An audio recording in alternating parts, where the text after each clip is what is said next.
Okay,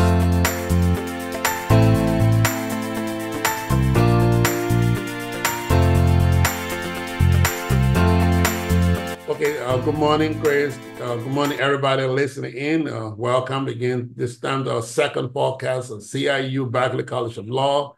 And again, this is Dr. Williams and Professor Kempson. Good morning. How are you, Dr. Williams? good morning, Grace. I'm doing well. So today we wanted to go through some of the progress your students made. Can you discuss how, for one of your classes, your courses you taught, how when the students came in first, what was their experience? And then at the end of the course, can you go through that and see whether some of our listeners will understand that? I'll be glad to. My first two courses were contract law and torts law. Both are foundational courses for law school. But before I get into that, let me throw some information out to you that you may be interested in. The average age of a law student is 25 or younger. Only 20% of law students are 30 or older, while a very small percentage are above the age of 40. Now, we're talking about traditional brick and mortar schools there, okay? So one thing I like best about our university and our College of Law is that we tailor to the adult learner. And I'm not saying a 25-year-old is not an adult, but what I'm saying is an adult learner with experience, life experiences, which actually helps you in the legal education. And that was evidenced in my contracts class and my torts class. In my contracts class, my students were able to bring their real-world life experiences to some of the foundational legal principles that they were learning each week. And much to my students' chagrin, I'm kind of a stickler for casework and case briefs and research. So my students, we had a lot of spirited debates on the cases that we were reading, each week. Right. And my traditional 1 hour courses usually wound up being an hour 15, an hour 20, and sometimes 2 hours. Right. Not so much at my behest, but at the students themselves, because it's very difficult, especially in the Socratic method, to teach by time. We teach by standard, not by time. So I would not stop a class until I'm satisfied that the students have attained the requisite knowledge of the particular subject matter at hand, and then can feel comfortable with that, being able to apply that back to their life situations.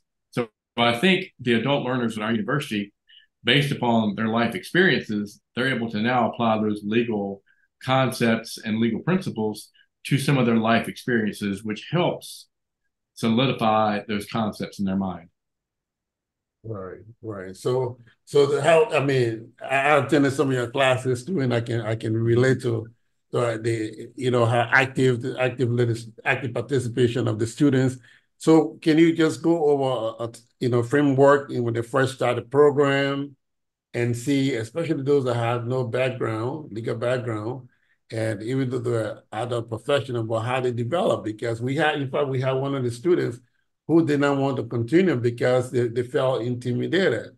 But somehow you have managed to have the student, and later on he conferred with me and he said, I am really blessed to have Christopher in the class. He's, as my professor, and all of them said, they really love the program as a whole. So what magic have you been playing with the students? Let us know. Well, I appreciate the compliment, and I do, as the university's tenet suggests, I do put the student first, and we are very student-centric. So understanding that and understand androgyny, the adult learner paradigm, you have to basically give the adult learner the reason for them. You have to get them to buy into the legal education of what's in it for them. How do they benefit? How can they use this not 4 years down the road, 5 years down the road, but how can they use this now? And as I said, they're working professionals.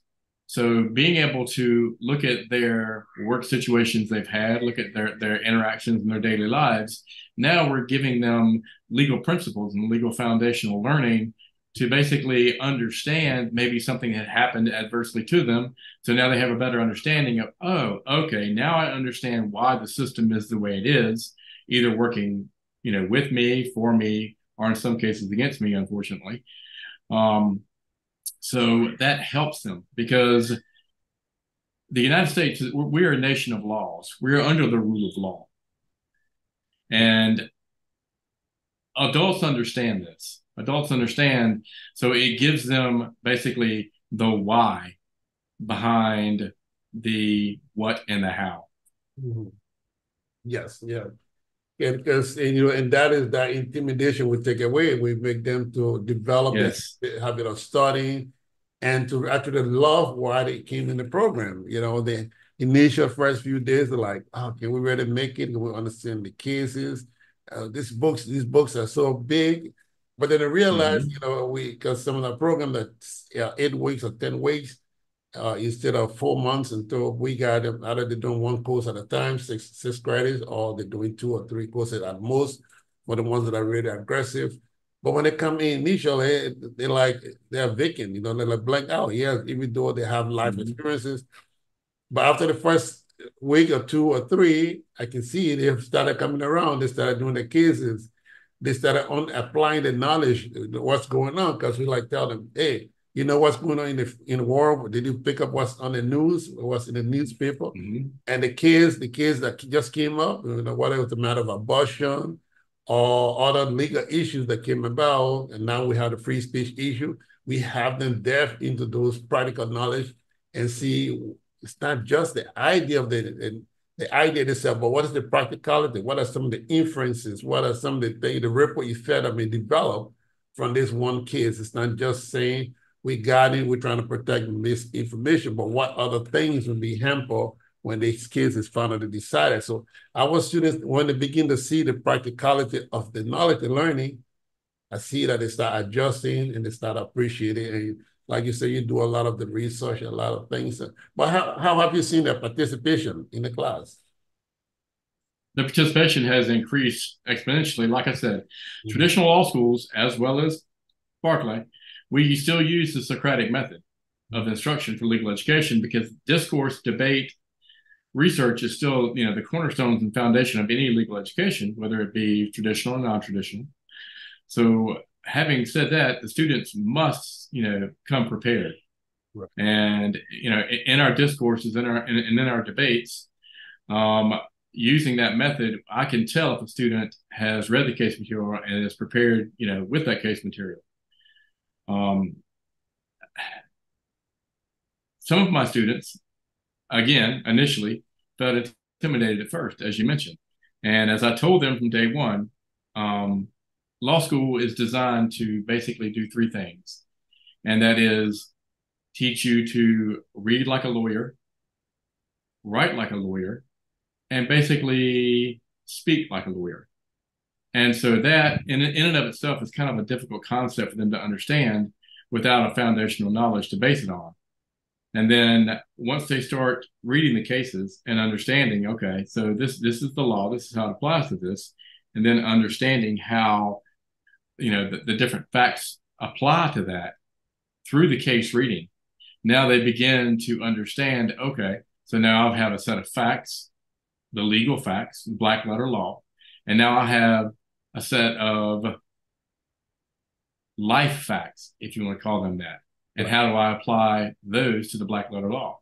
So again, I think what helps them is their life experiences to this point. They're able to basically say, okay, oh, I had a friend, I understand this happened to me, or a family member. So now I understand why. So they're able to basically take that black letter law, the legal foundational principles, and we craft and mold them into, again, reading like a lawyer, speaking like a lawyer, and writing like a lawyer. Right.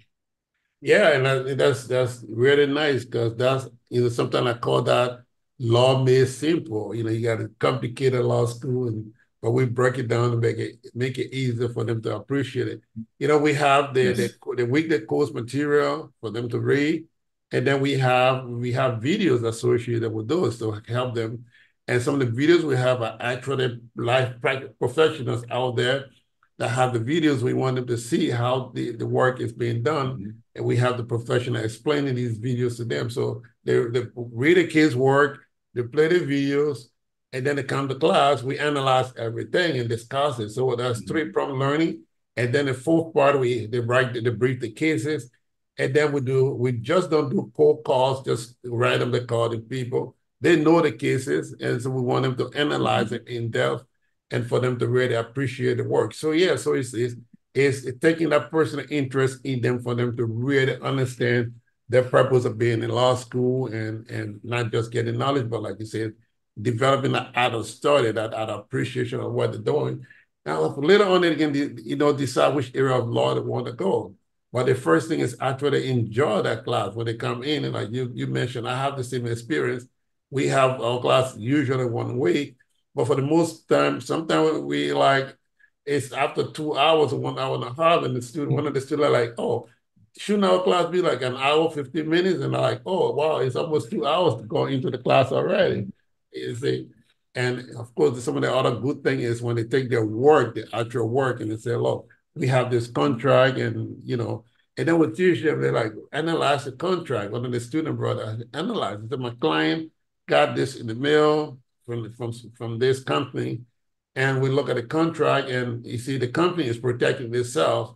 And I'm like, okay, what do you look for your client? How do you protect your client in that contract? What do and you analyze the client, you're like, oh, I didn't think about this. And that's what you mean, thinking like a lawyer. Right. Being able to spot things to see how you can. Right. So, well, again, good class. We good discussion. That's what we're doing for our students. We have an office hour as well, other than the classroom. And students can either make an appointment or just tell you, right? And you always set Yes, up that's time correct. for the students and things. So we do have that desire to keep making things better for our students, finding all kinds of opportunities for them. Okay, you have some closing words for this version, then we can move on until we see again the next version. What? So the last thing I will say is, again, the three foundational principles of good lawyering, and that is reading, writing, and speaking like a lawyer.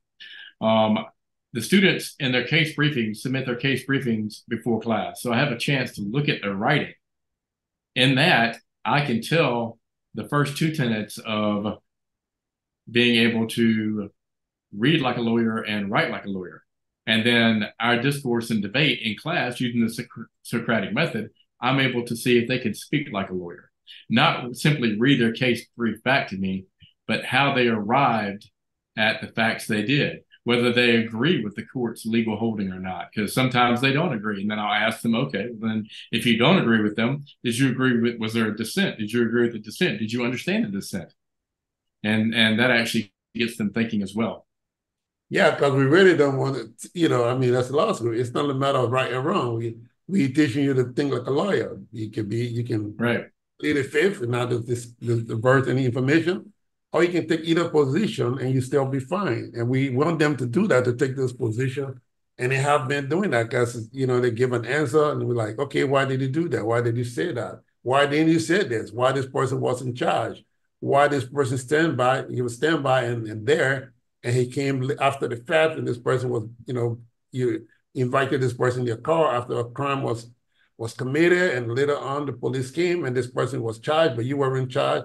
Why? All of those why hypothetical and real life experiences we let them see, and so yeah, so I can see why they appreciating the material. And I mean, I talked to all of the students, even the ones that graduated from the program. Now, one of them have said that, they didn't really appreciate the program, what we're doing. They, all on board with it, and as we keep improving, helping them to see and making them active. It's the student focus thing, like you said. It's for the students. We have the university that is designed to help students find alternative education that would meet their needs, not just give them credential, but that will actually make them proud of what they have learned in the program and after they graduated. Okay, this concludes this segment of our podcast. Again, thank you, Chris, and we'll see. Thank you. I've enjoyed it. Williams, and closing up. And thank you very much. Have a good day.